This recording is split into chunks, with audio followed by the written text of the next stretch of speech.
Hello students, आशा है कि आप सभी सकुशल होंगे। तो बिज़नेस एंड बीएसटी में हमारा थर्ड चैप्टर चल रहा था बिज़नेस एनवायरनमेंट। उसमें कल एक टॉपिक हुआ था जिसका नाम था बेनिफिट्स ऑफ बिज़नेस एनवायरनमेंट। आज नेक्स्ट टॉपिक है जिसका नाम है dimensions of business environment. Dimensions का अर्थ होता है आयाम, या हम बोल सकते हैं कि हमारा जो बिज़नेस एनवायरनमेंट है ये कहाँ तक इसका विस्तार हुआ है, कहाँ तक ये फैला हुआ है। ठीक है, कितने कितने लेवल्स पे बटा हुआ है, या फिर हम इसे क्लासीफाई अगर करना चाहें तो किस बेसिस पर कर सकते हैं। और डायमेंशंस जो हैं बिज़नेस एनवायरनमेंट की वो 5 हैं। आप ये भी सोच सकते हैं कि आखिर हमें डायमेंशंस क्यों बनानी पड़ी बिज़नेस एनवायरनमेंट की। डायमेंशंस हमें इसलिए बनानी पड़ती है क्योंकि आपको मैंने बताया था बिज़नेस एनवायरनमेंट बहुत बड़ा है, बहुत ज़्यादा फैला हुआ है। ठीक है, तो उसके फैले हुए होने की वजह से ही हम उसको 5 पार्ट्स में डिवाइड कर देते हैं।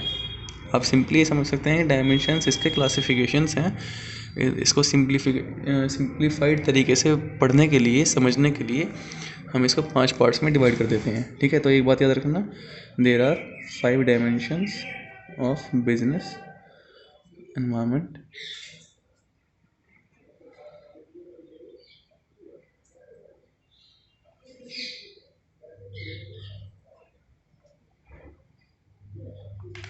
ठीक है, अब वे कौन कौन सी, मैं एक बार नाम लिख देता हूँ पाँचों के। पहली है इकोनॉमिक एनवायरनमेंट। दूसरा है सोशल एनवायरनमेंट।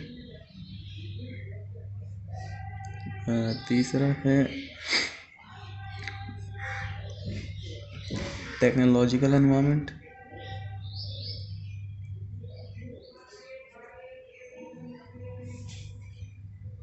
फोर्थ है political, and last one is legal. So there are 5 dimensions of business environment. First is economic environment, second is social environment, third is technological environment, fourth is political environment, and the last one is legal environment. ठीक है, बहुत simple सा topic है। Economic environment क्या होता है? All those things which are concern या connected with production and wealth distribution. ठीक है, all those things that are connected to wealth and production and, चलो ऐसा लिख देते हैं, वेल्थ एंड प्रोडक्शन। ठीक है, यानी कि हमारे यहाँ पर अगर प्रोडक्शन हो रहा है किसी बिजनेसमैन के यहाँ पर, तो वो इकोनॉमिक एक्टिविटी का पार्ट है। अगर वो सैलरी प्रोवाइड कर रहा है किसी अपने एम्प्लॉय को, तो वो इकोनॉमिक एक्टिविटी का पार्ट है। अगर वो टैक्स पे कर रहा है तो वो इकोनॉमिक एक्टिविटी का पार्ट है। ठीक है, यानी कि जिसमें भी हमारा वेल्थ, कुछ मनी रिलेटेड कॉन्सेप्ट्स आते हैं, या प्रोडक्शन होता है। ठीक है, प्रोडक्शन किस चीज़ से? रिसोर्सेज का इस्तेमाल करने के बाद हम कोई और डिफरेंट मटेरियल बना रहे हों, तो वो सब चीज़ें इकोनॉमिक एनवायरनमेंट के अंदर आने वाली हैं। ठीक है, इसके अंदर अगर हमें एग्जांपल्स देने हो तो एग्जांपल्स आप इकोनॉमिक पॉलिसीज़ ला सकते हैं। अगर आपको एग्जांपल्स देने हो तो आप ला सकते हैं सैलरीज़ वगैरह। एम्प्लॉयमेंट जनरेशन भी इसी का पार्ट होगा। ठीक है, एम्प्लॉयमेंट जनरेशन वैसे 2 का पार्ट हो सकता है, बाद में बताएंगे आपको। एक बार 5 हो जाए, देन उसके बाद सेकंड है सोशल एनवायरनमेंट। सोशल एनवायरनमेंट के अंदर हम अपनी सोसाइटी से कनेक्शन बिठाते हैं। देखो, बिजनेसमैन जो है वो अल्टीमेटली सोसाइटी का ही एक पार्ट है, तो उसको सोसाइटी के जो मॉरल्स हैं, जो कल्चर हैं, वो भी ध्यान में रखने होंगे। ठीक है, तो आप बोल सकते हैं social environment is concern with the culture ethics of society. ठीक है, या फिर आप शॉर्ट में बोल सकते हैं it is whatever our society wants. ठीक है, जब भी हम अपने समाज के लिए कुछ करते हैं, बिजनेस, आपने लास्ट ईयर चैप्टर पढ़ा हुआ था सोशल रिस्पॉन्सिबिलिटी एंड एथिक्स, उसके अंदर जो भी चीज़ें गिवन थी वो सभी सोशल एनवायरनमेंट का पार्ट बनेंगी, क्योंकि बिजनेसमैन को समाज के लिए भी अपना योगदान देना होता है, अपना एक जो हिस्सा है प्रॉफिट्स का या फिर अपनी एक्टिविटीज़ का एक पार्ट सोसाइटी के लिए भी लगाना पड़ता है। ठीक है, culture, morals and values of society.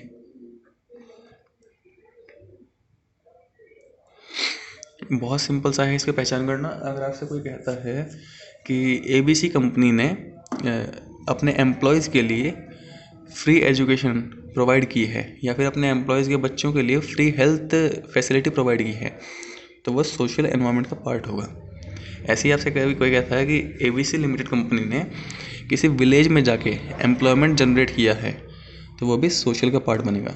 ठीक है, देखो छोटा सा डिफरेंस है इकोनॉमिक में और सोशल में। जब हम बात करते हैं एम्प्लॉयमेंट जनरेशन की, नॉर्मली एम्प्लॉयमेंट जनरेशन इकोनॉमिक का पार्ट होता है बट अगर हम किसी विलेज का नाम ले दें उसके अंदर, या हम कहें कि किसी बहुत ज़्यादा हाईली क्वालिफाइड पर्सन को जॉब ना दे के उसने जो है आम जनता के लिए, गरीब लोगों के लिए जॉब्स निकाली हैं, तो वो सोशल का पार्ट बन जाएगा। ठीक है, थर्ड है टेक्नोलॉजिकल एनवायरनमेंट।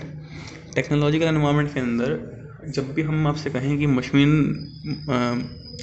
डेवलपमेंट हो गया है कुछ मशीनरी के अंदर, टेक्नोलॉजी के अंदर, हमारा जो प्लांट था पहले वो कैपेसिटी थी उसकी 200 यूनिट्स एक घंटे में प्रोड्यूस करने की, अब उसकी कैपेसिटी इम्प्रूव हो गई है 500 units hour, 500 units an hour. ठीक है, तो वो किसका पार्ट बनेगा? टेक्नोलॉजिकल एनवायरनमेंट का पार्ट बनने वाला है।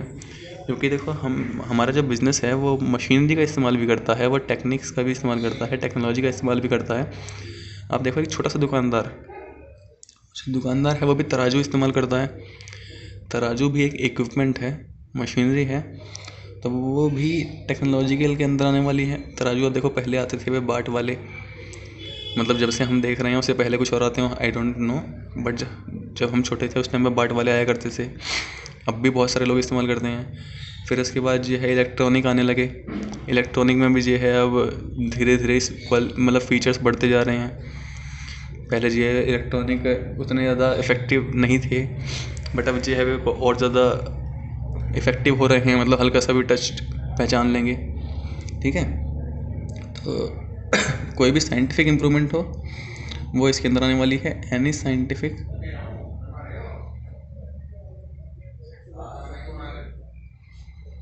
इम्प्रूवमेंट्स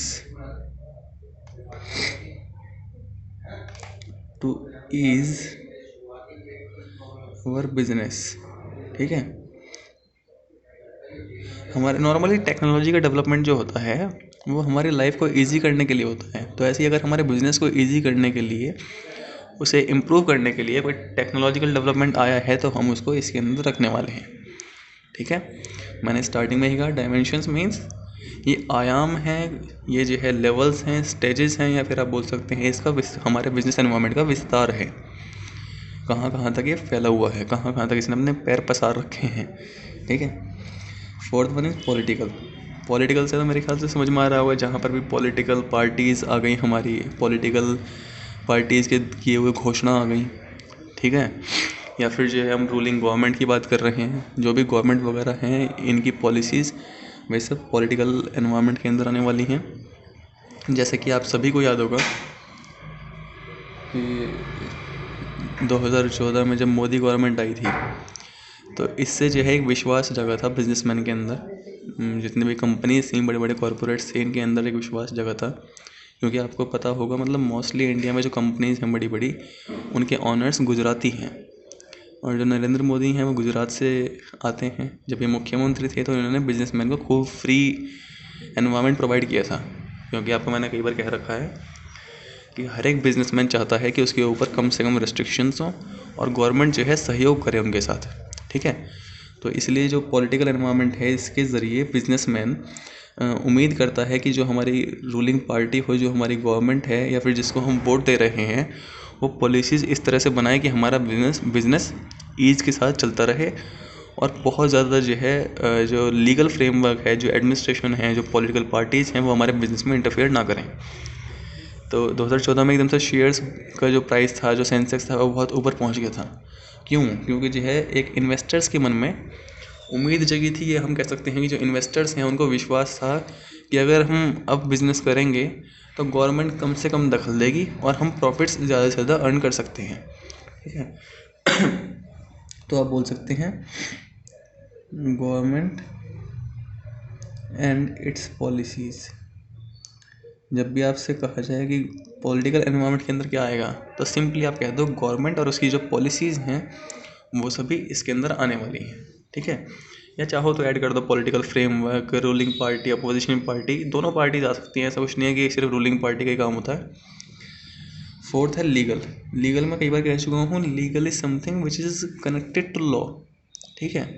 यानी कि हम लॉ की बात कर रहे हैं और लॉ इज़ कंपलसरी। हम इंडिया में रह रहे हैं और हाँ, पॉलिटिकल के अंदर जो हमारा कॉन्स्टिट्यूशनल फ्रेमवर्क है वो भी आता है। देखो, अगर हम कॉन्स्टिट्यूशन की बात करते हैं तो वैसे ये लॉ को भी मेंटेन कर रहा है, तो लीगल का पार्ट भी बन सकता है।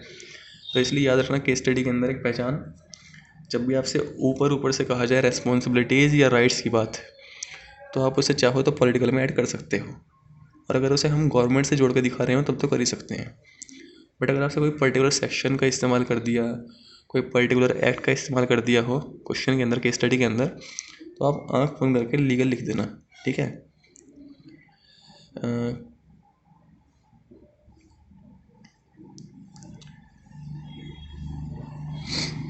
चलो भाई, देखो एक बिजनेसमैन है तो बिजनेसमैन को जो है लॉ भी फॉलो करना पड़ेगा अपने कंट्री का। ऐसा तो नहीं है कि वो जो है कोई एंटी सोशल एक्टिविटी कर दे या फिर जो है वो एंटी टेररिस्टल एक्टिविटी कर दे, ठीक है ना। यानी कि हमारे यहाँ पर जो है लॉ कहता है कि आप इस टाइम, जैसे कोरोना का टाइम था तो उत्तर प्रदेश में तंबाकू बेचना बैन था, दारू बेचना बैन था। तो बीइंग अ बिजनेसमैन ऐसा नहीं कि आप जो लॉ हमारा इस टाइम बन चुका है या फिर जो ऑर्डर्स पास किए गए हैं उसको आप फॉलो नहीं करेंगे, आप ज़बरदस्ती तंबाकू और दारू बेचेंगे, ऐसा तो नहीं हो सकता। ऐसे ही मान लो लॉ कहता है हमारा कि आप जो है किसी के साथ इलीगल ट्रेड नहीं करेंगे, या जो हमारा एनिमी कंट्री है उसके साथ ट्रेड नहीं करेंगे। अगर आप ऐसा करते हैं तो वो लॉ के खिलाफ होगा, तो ऐसा तो नहीं कर सकते आप, क्योंकि जो आप एक कंट्री में रहते हैं जहाँ पर एक कॉन्स्टिट्यूशनल फ्रेमवर्क है, जहाँ पर अपना एक लॉ है, अपना कानून लागू होता है। अगर आप ऐसा करेंगे तो आपको पेनल्टी या फाइन देना पड़ेगा। मैंने पहले भी कह रखा है कि जहाँ भी वर्ड लीगल आएगा इसके साथ हमेशा पेनल्टी और फाइन भी ऐड होता ही है। पहचान सिंपल सी है, legal is something which is connected to laws and regulations, ठीक है। अब जो है एक छोटी सी पहचान पहले एक बार रिपीट कर रहा हूँ। डायमेंशंस मीन्स आयाम, या फिर जो हमारा बिजनेस एनवायरनमेंट कहाँ कहाँ तक फैला हुआ है, कहाँ कहाँ तक इसका विस्तार हुआ है। 5 होते हैं डायमेंशंस, आपके सिलेबस में 5 ही हैं। पहला है economic. Economic is something which is concerned with wealth and production activities. For example, employment generation, production of goods and services by using raw materials,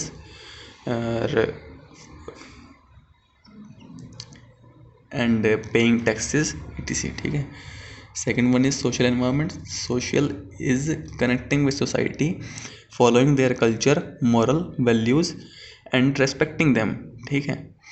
and the third one is technological environment.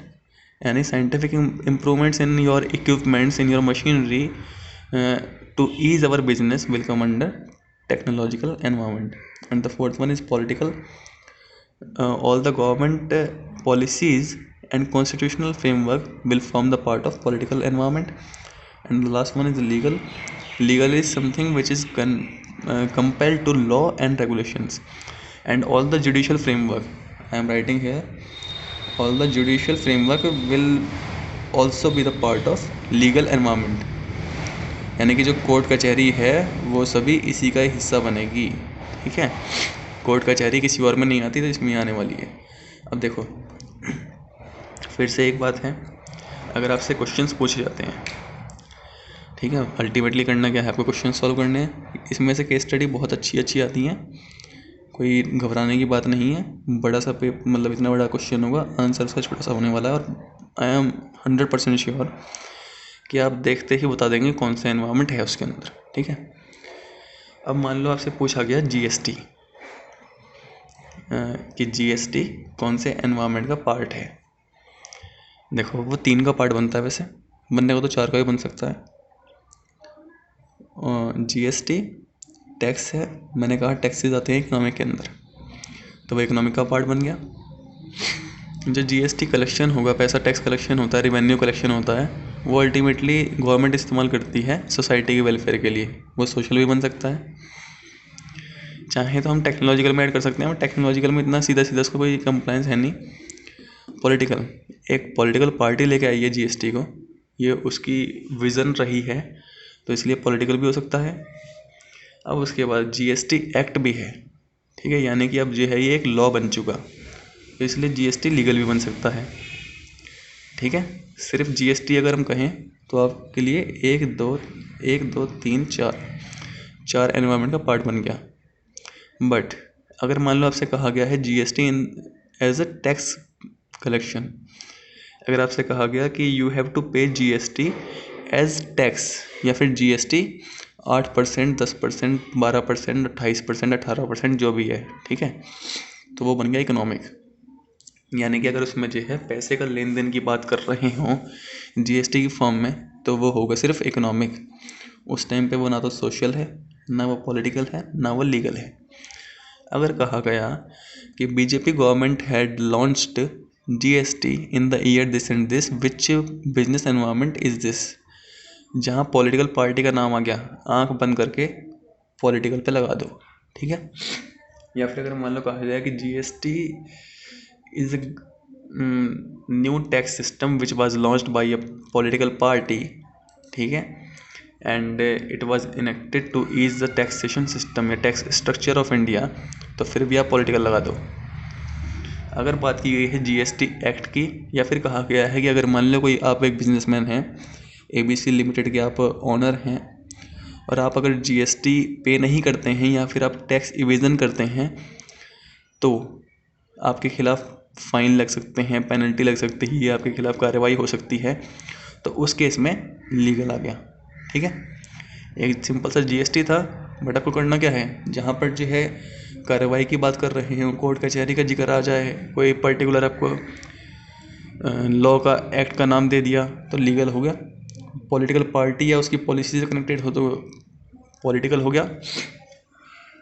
अगर मान लो हम society की बात करने लगे कि the tax collection which was made by GST in the year 2018-19 will be used to build roads for society, या फिर जो है will be used to construct dams, तो आप सोशल लिख दो, है ना। या फिर आपसे कहा जाए कि जीएसटी के आने के बाद जो है बहुत सारा एम्प्लॉयमेंट जनरेशन हुआ जीएसटी काउंसिल में काम करने के लिए बहुत सारे लोगों का चयन किया गया, तो आप सोशल लिख दो, किसी ने मना नहीं किया, ठीक है। बहुत सिंपल सी बात है, पहचान बना लो इनकी। केस स्टडी जब आएगी आप करके देखना, नेट पर सर्च कर लेना बिजनेस एनवायरनमेंट में डायमेंशंस के जो क्वेश्चंस हैं, या फिर आप अगर बिजनेस एनवायरनमेंट चैप्टर के भी क्वेश्चंस देखते हो ना, तो उसमें मेनली जो है या तो इंटरनल एक्सटर्नल पूछते हैं कि इंटरनल एनवायरनमेंट कौन सा होगा, एक्सटर्नल कौन सा होगा, या फिर आपसे पूछते हैं डायमेंशंस के अंदर क्वेश्चंस, और हर साल मोस्टली इसी में से एक क्वेश्चन आता है, ठीक है। आई होप आप समझ गए होंगे। Thank you.